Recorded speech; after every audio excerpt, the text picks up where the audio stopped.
Welcome to the First Unitarian Church of Worcester, Massachusetts.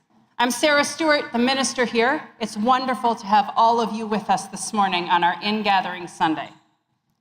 I'm leading worship this morning with our Assistant Director of Music, James Haupt, our Director of Faith Development, Samantha Namath, Assistant Director of Faith Development, Abigail Hannaford-Riccardi, and Avilo Buxton, our broadcast tech. Ken Mandiel is our head usher this morning. Our Director of Music, Allegra Martin, is sick this morning, not with COVID, but too sick to be here with us, so we wish her a speedy recovery.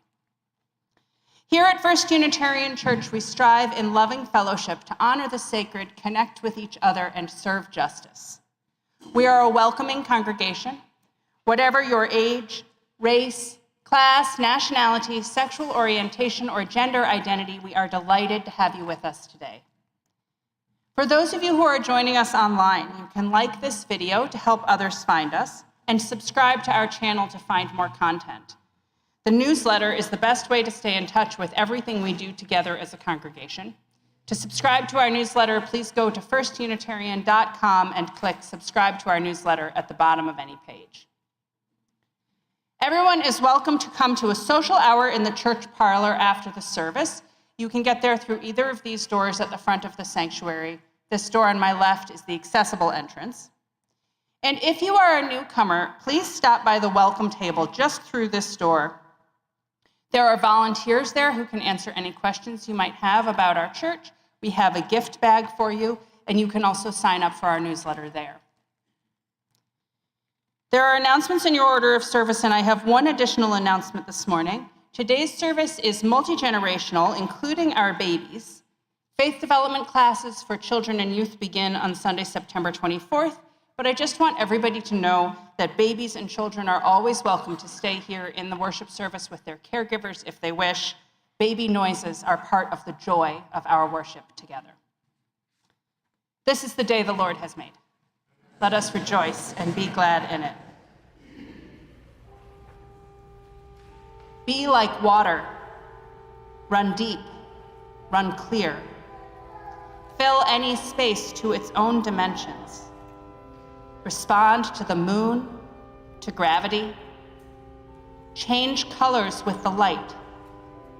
Hold your temperature longer than the surrounding air. Take the coast by storm. Go underground. Bend light. Be the one thing people need, even when they're fasting. Eat boulders quietly. Be a universal solvent.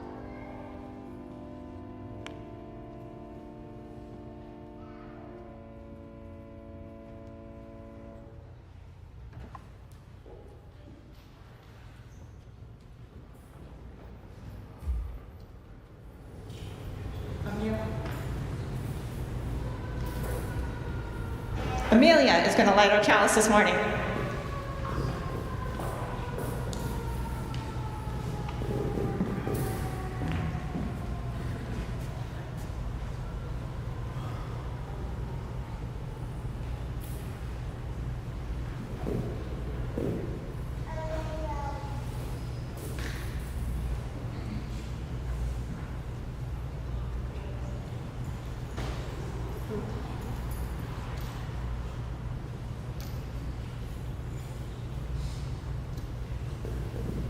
In the spirit of love, we light this chalice. Please rise in body or spirit to renew the covenant of our church with the words in your order of service and appearing on your screen. In the love of truth and in the spirit of Jesus, we unite for the worship of God and the service of all.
morning.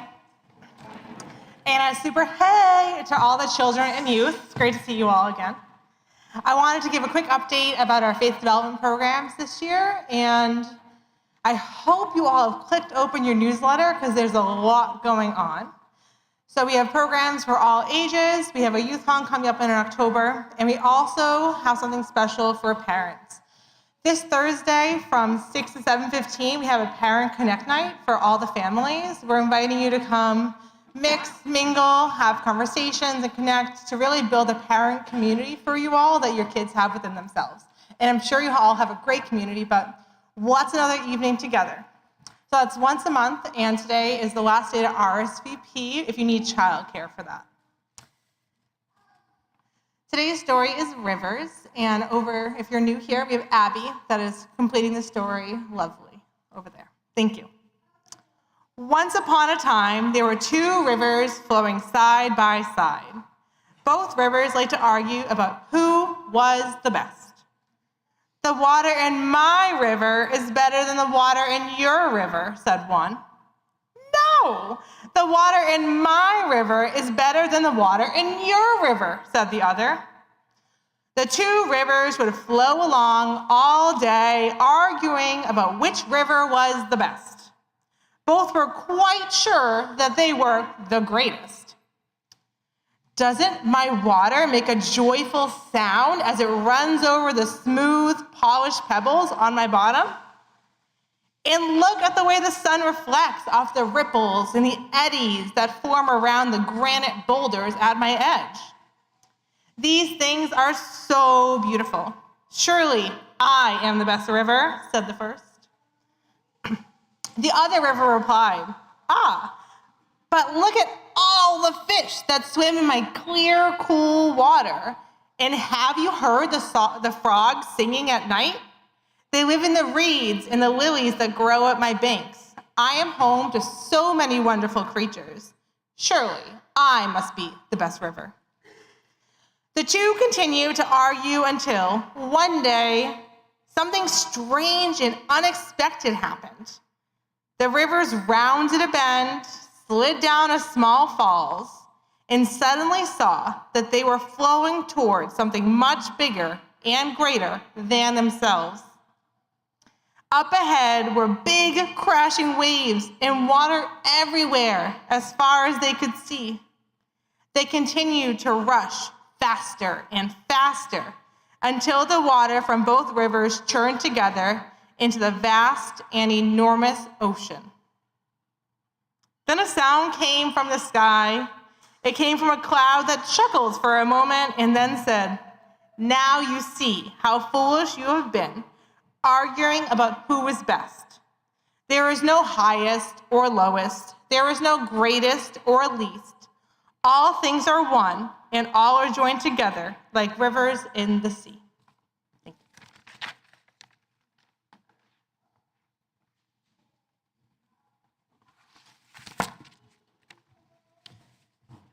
For our ingathering, we are coming together in this same spirit, all together, nobody highest or lowest, forming the power of what we can do together as a congregation. I invited everybody to bring some clean water from their home, and whether you've done that or not, because we have some water for you if you forgot yours, during the choir's anthem, I invite you to come forward and pour your water into one of these vessels that we have on our chancel table. If you don't have your own water, we have a pitcher with water. You can pour a little bit in and think of what you bring to this congregation to join together in community. I invite you forward as the choir sings.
Please join me in the spirit of prayer with the common prayer printed in your order of service and appearing on your screen. Spirit of the earth, be with us and connect us to all living things. Renew in our hearts hope for peace and a vision of the world restored. Help our hands be a blessing for balance, wisdom, and love. Amen. Please continue your own thoughts and meditations in silence.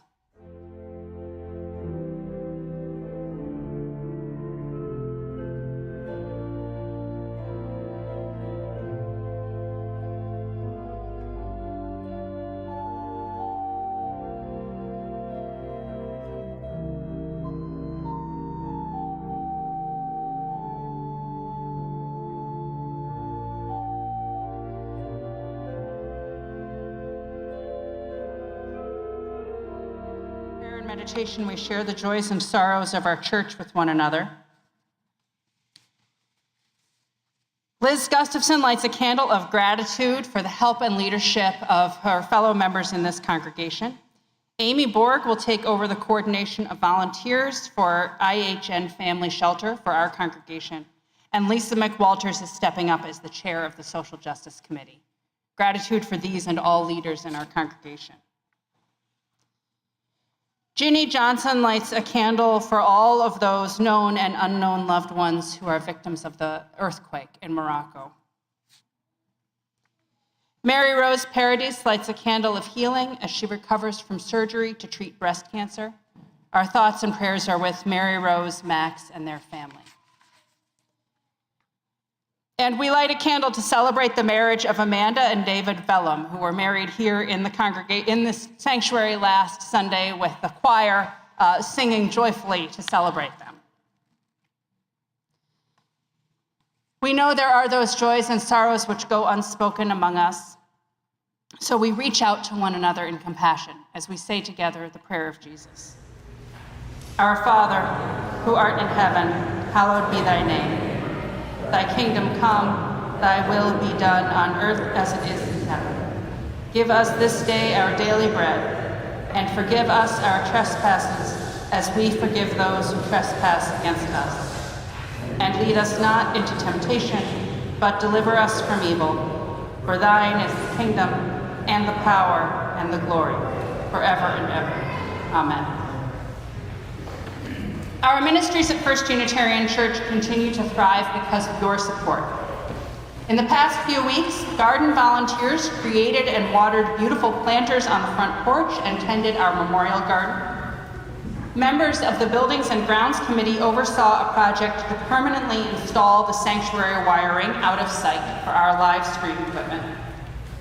And we hosted 2 Welcome to Worcester workshops for newly arrived Haitian refugees. The ushers will receive the morning's offering, or you may scan the QR code in the order of service. If you're online, you can text the number on your screen or go to firstunitarian.com and click Give Online at the top of any page. Everything we do as a church is thanks to your support. I invite your generous contributions for the good work of First Unitarian Church.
hymn is number 1068 in your teal hymnal, Rising Green.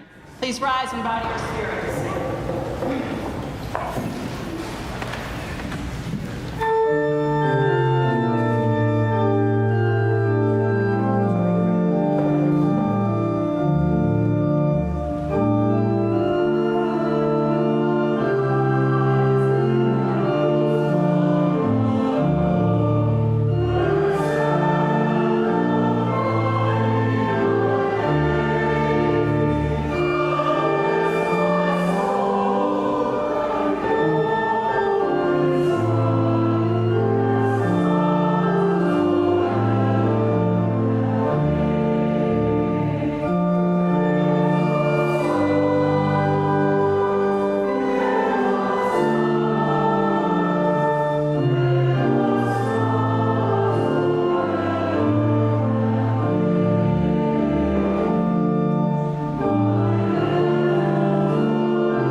Our reading is from the book Braiding Sweetgrass by Robin Wall Kimmerer. One day in late September, while earth-moving machinery dredged contaminated soils on the western shore of Onondaga Lake, another group of earth movers worked on the eastern shore, dancing. I watched their feet as they moved in a circle led by the water drum. Beaded moccasins, tassel-tie loafers, high-top sneakers, flip-flops, and patent leather pumps all beat against the ground in a ceremonial dance to honor the water.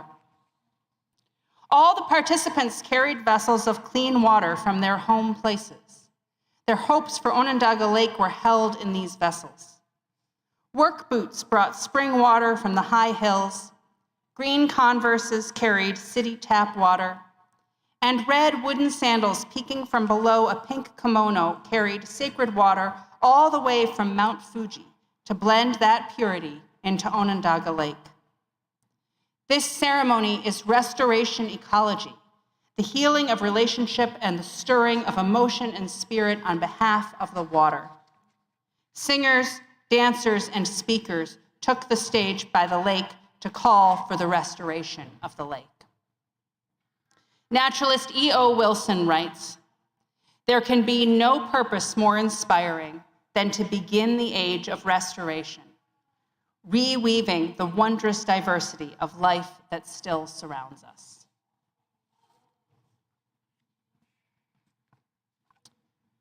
We are having such a wet summer here in New England. Might be overkill for me to be talking about the blessings of water. But I have been inclined to see all this rain as a blessing, like the tree line on a mountain in reverse, an ugly mud line that had killed all the vegetation below the high point of the water. The trail along the river, formerly a railroad bed, was closed due to landslides which were still in motion. And just below the top of the dam, with our eyes level with the tops of the trees on the hillside, we realized that during the flood, we would have been standing in several inches of water, looking at a torrent, a river turned into a sea before us. The destructive power of water was all around us. And we can't say for sure that that particular flood was caused by climate change. But scientists tell us that as the climate warms and shifts, this kind of destructive weather will become more common. All of it, not just the flooding, but heat waves in the summer, destructive storms, massive blizzards, crashing tidal waves, all of it more likely. And in Vermont's floods, we can see the influence of over 100 years of human intervention. The flooding was worse because of the dams. The dams were needed because of humanity's hunger for power. The wetlands and beaver bogs that once would have absorbed the water are diminished. When we notice that water can bless or curse, we are noticing that human action can bless or curse. We come here to this place in our InGathering Sunday to make of ourselves a blessing, to recommit to the work that restores the world. Robin Wall Kimmerer, who wrote the book we heard our reading from this morning, she is a member of the Potawatomi Nation, and she documented the restoration of Onondaga Lake in New York, of toxic waste dumping in the lake. The state of New York worked with the EPA through lawsuits to come up with a solution to this, to dredge parts of the bottom of the lake and cap it to try to contain the mercury that exists on the bottom of this lake. But the Onondaga Nation doesn't think that that proposed cleanup plan goes far enough. Their suit to reclaim the lake and the land, which was sacred to them, was dismissed in federal court in 2010.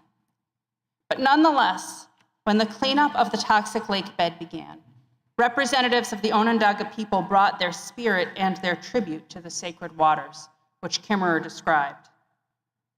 The people brought water from their home places to the lake to honor the beginning of the cleanup work and honor their commitment to see it continue. They know how water can destroy and be a blessing or a curse. They chose to use it as a blessing, to honor their sacred land with its healing power. They brought the water of their places to Onondaga Lake to bless and restore its healing. Kimmerer identified this moment as one when we Agora summer program for children. We celebrate the season of our young people returning to school and to their faith development programs here. We prepare ourselves for the rituals of harvest and homecoming. We once again raise our voices in song. We will know we will get through the good times and the hard times through these practices together. We come here into this sanctuary to give and receive blessing, and any moment, this moment, can be the moment when we become agents of restoration and wholeness in the world. But like the Onondaga people blessing their lake, even as its restoration is incomplete, we must bless this place with our spirits so that it can be full of that blessing which restores the world. Today we come together in our own water communion, long part of our Unitarian Universalist tradition, and in kinship with the sacred uses of water everywhere. We bring our water here to symbolize the reconstitution of our own church, and also to bless this place with our energy and spirit. Despair is paralysis, Kimmerer writes. It robs us of agency. It blinds us to our own power and the power of the earth. Human power has created the world's problems, but human power can cure them. Hubris and greed filled Onondaga Lake with mercury, but community and determination will clean it again. Human-caused climate change has made Vermont more susceptible to flooding, but humans can work together to restore their communities and create a more resilient state. Together, we can work to restore our world. Alone, we are weak. Together, we are strong.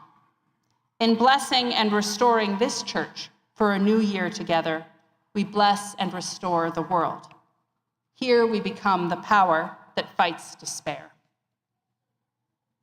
May this church be a blessing for you this year. And may you be a blessing to the world through the power you find here. We have brought our water to these sacred shores. And after the service, although it might be overkill at this point, but we'll take this water and use it to bless our garden. But before we do that, I want to invite our children to come forward and use this water to symbolize the blessing of our church. To dip your fingers in these vessels and touch this water, just a touch, not an inundation, all over this sacred space, onto the pewbacks, the lintels of the doors, the flutes of the columns, Abby's story table, the walls, not flicking it in people's faces, onto the windows, every part of this space. Come be blessed by this water and share its blessing with our church, that together we may begin an age of restoration. I love you all. Amen.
Please rise in body or spirit to sing.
Into the world in peace, be of good courage.